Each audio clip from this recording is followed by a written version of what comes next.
Let me ask first about the positive numbers for the economic outlook. Yeah, we just released our new economic outlook. We're seeing some nice shoots of growth. This economic recovery remains slower than I would like. It remains, in too many ways, a jobless recovery. I am laser focused on that unemployment number. And even under our most recent economic forecasts, we're sort of getting to the Canadian average, but still above it by 2023. And I'm hopeful we can work with the new provincial government to really focus hard on attracting investment and job creation so that we can start pulling that number down and turning the curve and getting unemployment lower faster. So when we put these numbers out there, people are going to say, we're not seeing it. Yeah, I think that a lot of people are seeing it. And, I spent a lot of my time talking to small businesses, and certainly there are glimmers of positivity. People are starting to invest a bit more. People are starting to see more customers. But we really have to continue that. I remember in 2017, I was saying we've got to nurture this fragile economic recovery. And here I am in 2019 saying exactly the same thing. Should we proceed with the small business grant program? There's been a lot of questions raised about it. It seems like it's got faltering support at Prostate Council. What's going to happen? Should it go forward in the form it's in? Committee has to look at it and make a decision on what it is. It's not perfect, but I think it could make a difference. A lot of people are going on about the administrative cost and complexity. There's a questionnaire that's 1 page long with 7 questions. It's not going to take much to apply. And so what's important to remember is that the other idea that Council rejected was an across-the-board tax rebate, which we've done the last 2 years. And we found not that effective. It's not enough for the small businesses, and it doesn't make a difference to the big ones. So the idea here is that you would have a grant between $1,000 and $4,000, but focused on really small businesses. So if you think about it, if you are the pizza shop on the corner and you get a grant for $1,000, it may not sound like much, but that $1,000 can allow you to do a flyer and coupon campaign and increase your revenue by $5,000 or $10,000. And that's actually starting to make a difference and starting to preserve jobs. And that's really the idea behind it. And so I'm hopeful that that is something Council can think about. Because, in the past we were giving, $50 to that pizza shop in a tax rebate, and that's really not doing anything. But is every Starbucks going to be able to get this? Well, this is a good question, actually. So one of the, there's a lot of devil in the details stuff here. How many employees is the maximum to be able to get the grant? How many locations should you have? What do we do about Calgary-based chains like Jugo Juice versus big chains like Starbucks?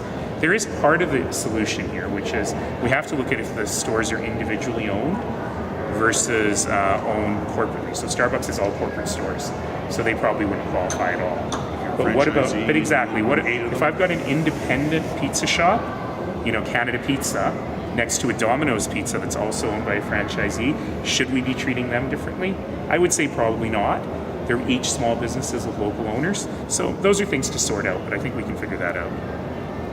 Next. Can we talk about the difference in, I'm struggling to understand what administration's recommending when it comes to budget cuts versus what Council has asked for. And there seems to be 2 different directions from Council. There are 3 different directions, which is very interesting. What are we choosing between? So today we're going to sort that out. So direction number 1 is Councillor Farkas had asked, not for 2019, but for 2020, for administration to come back with a scenario that freezes our spending from 2020 to 2021, which is a little more complicated than it sounds because it wasn't clear if he was talking about freezing our tax-supported spending, which would be about between $50 and $60 million, or freezing all city spending, which also includes things like real estate commissions that we get when we sell real estate, which is more like $150 million. $150 million is a little unreasonable. But, $50 million, that's something we could certainly debate.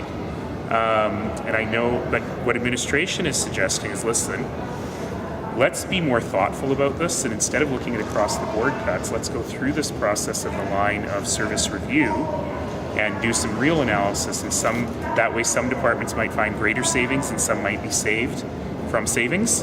And so they're saying that will take them until 2020 to do. Certainly there are some members of Council who would prefer that those cuts happen in 2019 for 2020, and what administration is suggesting is then you're going to get rash cuts rather than the results of good analysis. So that'll be the debate we'll have this afternoon. Sir, do you want to provide any thoughts about the Premier's criticisms of your thoughts on his tax cuts? I know that the Premier, and I've talked to the Premier's office this morning, and I know that it is extremely clear that the Premier and I share the same goal, and that is bringing in investment to Calgary and creating jobs in Calgary. And as I continued to say, I think he was responding to, shall we say, an incorrect view of what I actually said. And what I'm actually saying is you need lots of quivers, lots of arrows in your quiver to make this work. Sometimes there are tax credits, like for the film industry, which is something they've signed up for. Sometimes there is direct financial incentive to help small businesses grow, and sometimes it's the overall level of taxation. And when we work on all three of those things together, we should be able to increase investment here, and I know the Premier and I share that goal. So maybe we should go back a step and just say, Mayor, what do you think of the Premier's plans to cut corporate taxes? Well, what's interesting is in my conversations with his economic advisor, that's only, again, one arrow in his quiver. And certainly it's an arrow that he feels strongly about, some economists feel strongly about. That's fine. What I've been suggesting is we need other arrows, and I think they get that too.